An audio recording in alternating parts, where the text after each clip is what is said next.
Mga kapartner, narito ang latest happening mula sa Global Dominion. Last September 4, Global Dominion and JBAP officially sealed a meaningful partnership through contract signing and photo opportunity. This marked the beginning that aims to open more opportunities for both companies and their customers.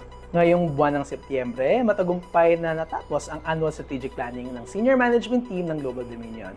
Lahat ng divisions at departments ay nagpresenta ng kanilang mga plano at programa bilang paghanda para sa mas matatag at mas dominanteng 2026. Mga kapartner, kilalanin ang fastest growing SME, Most Innovative SME, and CARE Award, or Community Altruism, Relationship, and Environment sa gaganaping Global Dominion Awards. At para sa marami pang hashtag pwede pala stories, ako ang kapartner mo sa pag-angat, Quincy Lopez, and this is GDFI News.